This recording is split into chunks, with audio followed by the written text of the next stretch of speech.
Hi friends, நான் இன்றைக்கி கம்பு அடை செய்ய போகிறேன். அதுக்கு ஒரு வெங்காயம் ஒன்று பெருசாக எடுத்துருக்கேன், பச்சை மிளகா,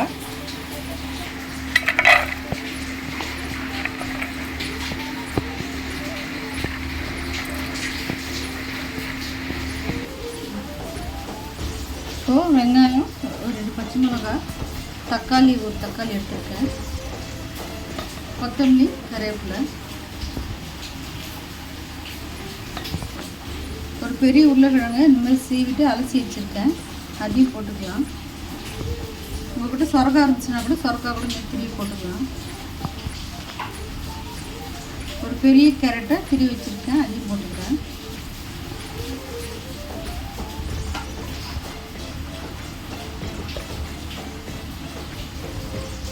அதுக்கு தேவையான அளவு உப்பு,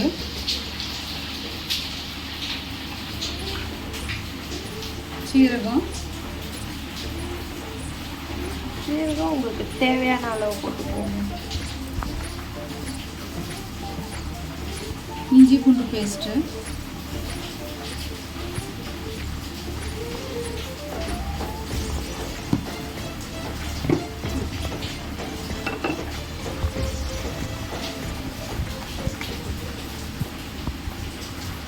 நம்ம பச்சை மிளகா போட்டிருக்கிறதுனால நீங்கள் பார்த்து போட்டுருங்க. வெறும் மிளகாத்தூள்,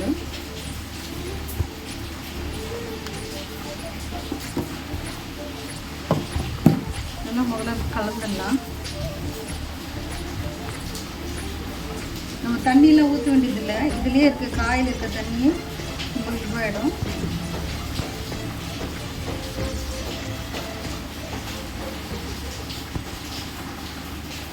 இப்போது மாவு போட்டுக்கலாம்.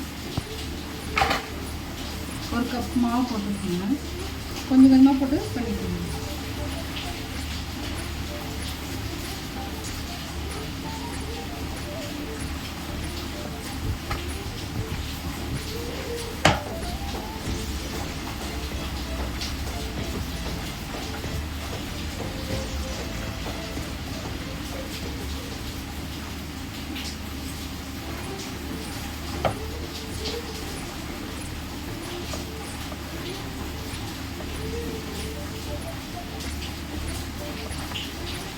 சப்பாத்தி மாவு வச்சுட்டு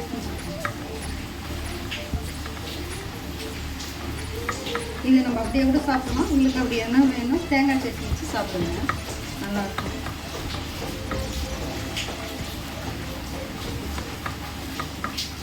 இது கூட கொஞ்சம் ஓமம் போட்டுக்குங்க.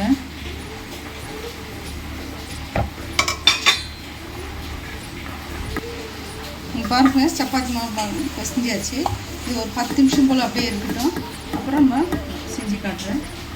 செஞ்சுட்டு ஒரு 10 நிமிஷம் போல் எடுத்துட்டு இப்போ இதை ஒரு உருண்டை மாதிரி ஆக்கிட்டு உங்களுக்கு எவ்வளோ தேவையோ, பெருசாக வேணும் பெருசாக, சின்னதாக வேணும் பெருசாக, எண்ணெய் தடவத்தில் ஒரு பேப்பரில் கட்டிக்கணும். இதை நீங்கள் எதனா கீரை கூட போட்டுக்கலாம், முருங்கைக்கீரை போட்டுக்கலாம், இல்லைன்னா பாலக்கீரை இருந்தால் போட்டுக்கலாம், நல்லாயிருக்கும்.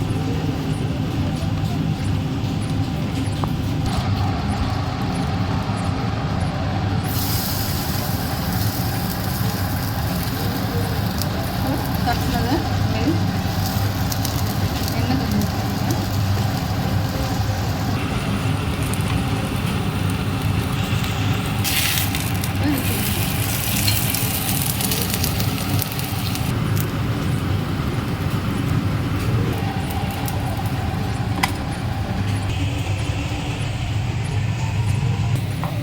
பாருங்க ஃப்ரெண்ட்ஸ், நான் ரெடி பண்ணிட்டேன். உங்கள் கம்பு அடை எப்படி இருக்குன்னு செஞ்சு பார்த்துட்டு எனக்கு எப்படி இருக்குன்னு சொல்லுங்கள். நான் இன்றைக்கி இப்படியே தான் சாப்பிட போகிறேன். உங்களுக்கு வேணும்னா நீங்கள் சட்னி வச்சு சாப்பிட்டு பாருங்கள், ரொம்ப அருமையாக இருக்கும். ட்ரை பண்ணி பார்த்துட்டு எனக்கு எப்படி இருக்குன்னு கமெண்ட் பாக்ஸில் ஃப்ரெண்ட்ஸ் அவ்வளோ ரெடி. மறக்காமல் சப்ஸ்கிரைப் பண்ணுங்கள். பாய்.